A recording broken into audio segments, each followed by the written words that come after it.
санаи 18 апрел дар толори суди шаҳри хуҷанд дар ҳайати раиси кунанда Некрӯз Маъруфзода ҳукми ниҳоии 3 нафар хонда шуд. Айбдоршаванда Алиев Шукрулло Тӯймаҳмадович санаи таваллудаш 2 марти соли 1994, зодаи ноҳияи Айни, миллаташ тоҷик, таҳсилоташ миёна муваққатан бекор, муҷаррад, қаблан суд нашудааст. Истиқоматкунандаи ноҳияи Айни ҷамоати деҳоти Анзоби деҳаи Марғеб мебошад. Мирахмедов Фарҳод Аслидинович санаи таваллудаш 23 ноябри соли 1991, зодаи ноҳияи Зафаробод, шаҳрванди Ҷумҳурии Тоҷикистон, миллаташ тоҷик, таҳсилоташ миёнаи махсус, муваққатан бекор, оиладор, соҳиби 2 фарзанд, қаблан суд нашудааст. Истиқоматкунандаи ноҳияи Зафаробод, ҷамоати деҳоти Равшан, шаҳраки Ҳаёти Нав ва судшавандаи дигар Раҷабов Табриз Тоҳирович санаи таваллудаш 30 январи соли 1992, зодаи ноҳияи Зафаробод, миллаташ тоҷик, таҳсилоташ миёнаи нопурра, муваққатан бекор, оиладор, соҳиби 2 фарзанд, қаблан суд нашудааст. Истиқоматкунандаи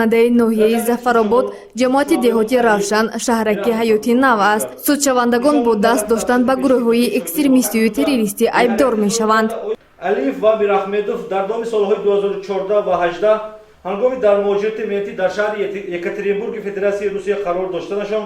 дар фаъолияти равияи экстремистии Салафия ва ташкилоти экстремистии ифротгароии террористии давлати исломӣ, яъне давлати исломии Ироқу Шом иштирок карда аз мақсаду ниҳоии ин ташкилотҳо ки тариқи зӯроварӣ созмон додани давлати умумии исломии ҷаҳонии хилофати бузург мебошад, маълумот пайдо кардам. Сипас номбурдагон дидӣ дониста ки дар асоси ҳалномаи суди олии ҷумҳурии Тоҷикистон аз 8 январи соли 2009 фаъолияти равияи динии Салафия дар ҳудуди ҷумҳурии Тоҷикистон ҳамчун ғайриқонунӣ амалкунанда манъ карда шуда, дар асоси ҳалномаи суди олии ҷумҳурии Тоҷикистон аз 8 декабри соли 2014 равияи динии Салафия дар ҷумҳурии Тоҷикистон иттиҳоди экстремистии ифротгароӣ эътироф карда шуда,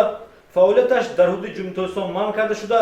сомонаҳои интернетии он чун воситаи ахбори омма баста шудааст ва тибқи ҳалномаи суди олии ҷумҳурии Тоҷикистон аз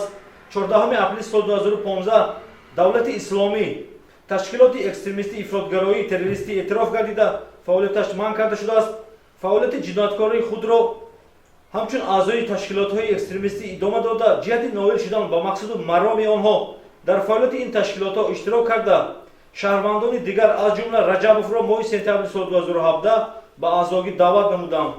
суд ҳаракатҳои судшаванда Раҷабов Табризро бо моддаи 347 қисми 1 кодекси ҷиноятии Ҷумҳурии Тоҷикистон ки он ҷавобгарии ҷиноятиро барои ба мақомотҳои дахлдор хабар надодан дар бораи ҷинояти вазнини аниқ содир шуда ва шахси маълуми содирнамудаи ин ҷиноят пешбинӣ менамояд, бандобаст мекунад. Дар асоси моддаи 78, 332, 336, 338, 339, 341, 344, 347, 348 ва 351 кодекси мурофиаи ҷиноятии Ҷумҳурии Тоҷикистон суд ҳукм кард